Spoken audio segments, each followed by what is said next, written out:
Centre channel కు స్వాగతం. మనం American Gandhi Martin Luther king చేసిన పోరాటాల గురించి తెలుసుకుంటున్నాం కదండి. ఈ రోజు అమెరికాలో నీగ్రోల ఓటు హక్కు కోసం ఆయన చేసిన ఉద్యమం గురించి తెలుసుకుందాం. మన దేశంలో 18 ఏళ్లు పూర్తవగానే ఓటు హక్కు లభించినంత సులువుగా అమెరికాలో 21 ఏళ్లు పూర్తయిన వారికి వెంటనే ఓటు హక్కు రాదు.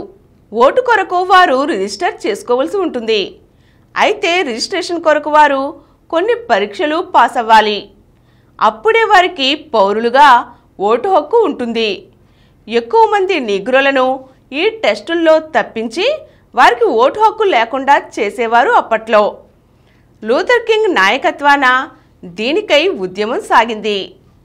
సివిల్ రైట్స్ అంటే మానవ హక్కులు నీగ్రోలకు లభించాలని, కాలం చెల్లిన పాత చట్టాలు అంతం కావాలని ఉద్యమం సాగించారు లూథర్ కింగ్. దీనిలో చైతన్యవంతమైన తెల్లవారి సహకారం కూడా వారికి లభించింది. అహింసాత్మకంగా గాంధీ మార్గంలో కింగ్ ఈ ఉద్యమాన్ని కొనసాగించారు. రాను రాను కింగ్ ఉద్యమం పరిధి విస్తృతం అయింది. వియత్నాంలో అమెరికా జోక్యం తగదని, వియత్నాం యుద్ధం అంతం కావాలని కింగ్ ఎలుగెత్తి చాటారు. నీగ్రోల మానవ హక్కులకు యుద్ధ వ్యతిరేక ఉద్యమానికి గల అవినాభావ సంబంధాన్ని కింగ్ చాటి చెప్పారు. వియత్నాం యుద్ధం అమెరికాకు సిగ్గుచేటు అని పేర్కొన్నారు. వియత్నాంలో అమెరికా జోక్యం సర్వనాశనానికి దారితీస్తుందని ఆయన చెప్పారు. ఈ విధంగా నీగ్రోల మానవ హక్కుల ఉద్యమాన్ని ఉన్నత స్థాయిలో గాంధీ మహాత్ముని మార్గంలో నడిపి అహింసా మార్గం విశిష్టతను కింగ్ చాటి చెప్పారు. మార్టిన్ లూథర్ కింగ్ అల్పసంఖ్యాకులైన శ్వేత జాతీయుల జాత్యహంకారానికి వ్యతిరేకంగా ఉద్యమం సాగించారు. అహింసా ఉద్యమానికి ఎల్లలు లేవని, హింస కంటే అహింస శక్తివంతమైన ఆయుధమని, ఒక సమర్థవంతమైన బహిరంగ విధానమని కింగ్ నిరూపించారు. తన అనన్య సామాన్య వాక్పటిమతో అమెరికాను మేల్కొల్పి నీగ్రోలను కర్తవ్య పరాయణులను చేశారు. అహింసాత్మక విధానం నీగ్రోలలో గొప్ప మానసిక శక్తిని, ఆత్మస్థైర్యాన్ని నింపింది. కింగ్ ఉపన్యాసాలు నీగ్రోలలో నూతన ఉత్తేజానికి నాంది పలికాయి. బర్మింగ్హామ్లో జాతి వివక్షతకు వ్యతిరేకంగా కింగ్ కొనసాగించిన ఆందోళన ఆయన శక్తికి నిదర్శనం.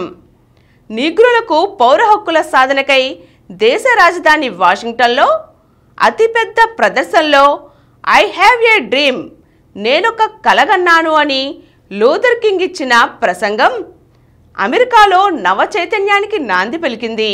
తెల్ల నల్ల తేడా అంతం కాక తప్పదని, ప్రతి వ్యక్తికి వారి శరీరపు రంగు బట్టి కాక వారి ప్రవర్తన బట్టి, గుణం బట్టి గౌరవించే రోజు రానున్నదని తాను కలగంటున్నానని, అన్యాయం అక్రమం అంతం కావాలని, సమానత్వం అన్ని రంగాలలోనూ సాధ్యమేనని, మీ ప్రాంతాలకు వెళ్ళి ద్విగుణీకృత ఉత్సాహంతో పౌర హక్కులకై ఉద్యమించాలని ఆయన ప్రజలనుద్దేశించి ప్రసంగించారు. ఆ ఉపన్యాసంతో కింగ్ అందరికీ ఎంతో స్ఫూర్తిని, ఉత్సాహాన్ని, ఊపును ఇచ్చారు. వాషింగ్టన్లో జరిగిన ఈ అతిపెద్ద ప్రదర్శన అమెరికా చరిత్రలో ఒక ప్రధాన సంఘటన. మానవ హక్కుల పరిరక్షణకై శాంతియుత మార్గంలో మార్టిన్ లూథర్ కింగ్ చేసిన కృషికి గుర్తింపుగా ఆయనకు నోబెల్ శాంతి బహుమతిని బహుకరించారు. ఇది తనకు వ్యక్తిగతంగా వచ్చిన గౌరవంగా తాను భావించడం లేదని, సివిల్ రైట్స్ ఉద్యమానికి గౌరవంగా తాను గుర్తిస్తున్నానని, కింగ్ తనకు ఇచ్చిన నోబెల్ బహుమానం మొత్తాన్ని ఉద్యమానికే ఇచ్చేశారు. నీగ్రోల సమాన హక్కుల ఉద్యమాన్ని ఉధృతం చేయడం, వియత్నాంలో అమెరికా జోక్యానికి వ్యతిరేకంగా పెద్ద ఎత్తున ప్రజలను సమీకరించడానికి పూనుకున్న మార్టిన్ లూథర్ కింగ్పై ఎన్నో హత్యాయత్నాలు జరిగాయి. అయినా కింగ్ వెరవలేదు. అహింసాత్మక మార్గాన్నే ధైర్యంగా అనుసరించారు. నీగ్రోల సమస్యలను ప్రపంచం ముందు ఉంచడానికి మానవ హక్కుల పోరాటంలో భాగంగా ఆయన గుర్తించారు. తన లక్ష్య సాధనకై అనవతరం కృషి చేశారు. ఒకవైపు తెల్ల జాత్యహంకారుల నుండి, మరొక పక్క నీగ్రో అతివాదుల నుండి వచ్చిన వ్యతిరేకతలను ఎదుర్కొంటూ నీగ్రోలు తెల్లవారి సఖ్యతకు, సమైక్యత వారిదిగా కింగ్ పనిచేశారు. మరో నీగ్రో నేత మాల్కమ్ ఎక్స్ నీగ్రోలు విడిగా ఉండాలని, హింసా మార్గమే లక్ష్య సాధనకు అవసరమని ప్రబోధించిన అమెరికాలో ప్రబలుతున్న ప్రత్యర్థి శక్తులు కింగ్ నాయకత్వాన్ని ఎదిరించాలని ప్రయత్నించినా ఆయన ప్రపంచవ్యాప్తంగా నీగ్రోల ప్రగతికి ప్రతీకగా నిలిచారు. స్వేచ్ఛ అనేదాన్ని అణిచిపెట్టేవారు ఎప్పుడూ ఇవ్వరని, అణగారిన ప్రజలు దానిని పోరాడి సాధించుకోవాలని, తమ ఆత్మగౌరవానికై, మానవ హక్కులకై, సమానత్వం, స్వేచ్ఛలకై అణగారిన ప్రజలు నిరంతరం పోరాడాలని, అన్యాయాలు, అక్రమాలకి వ్యతిరేకంగా శాంతియుత పోరాటం కొనసాగించాలని ఆయన పేర్కొన్నారు. హింస ప్రతిహింసకు దారితీస్తుందని, హింసా మార్గంలో ఎవరు ఎక్కువ హింస చేస్తే వారే జయిస్తారని, అహింసాయుత పోరాటంలో న్యాయానికి, సత్యానికి, విషయానికి ప్రాధాన్యత వస్తుందని కింగ్ వివరించారు. ఆయన ఉపన్యాసాలు శక్తివంతమైన ఆయుధాలుగా ప్రజలను కర్తవ్య పరాయణుల్ని చేశాయి.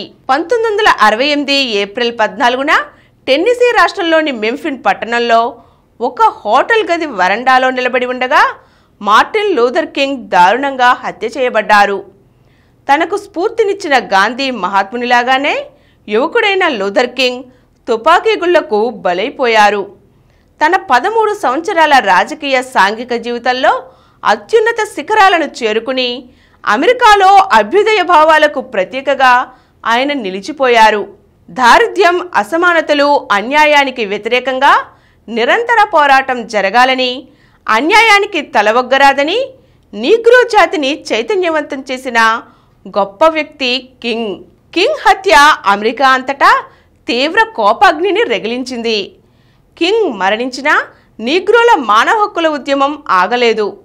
ఆయన భార్య కొరెట్టా కింగ్, రాల్ఫ్ అబర్నాథీ మొదలైన వారు ఆ కార్యక్రమాన్ని కొనసాగించారు. 37 సంవత్సరాల యువకునిగా మరణించిన మార్టిన్ లూథర్ కింగ్ అమెరికాలో ఉద్భవించిన గొప్ప ప్రజానాయకుల్లో ఒకరిగా నిలిచిపోయారు. ఈరోజు మనం అణగారిన ప్రజలకు ఆశాజ్యోతిగా నిలిచిన American Gandhi Martin Luther king గురించి తెలుసుకున్నాం కదండి. మరో చక్కని అంశంతో మళ్ళీ కలుద్దాం.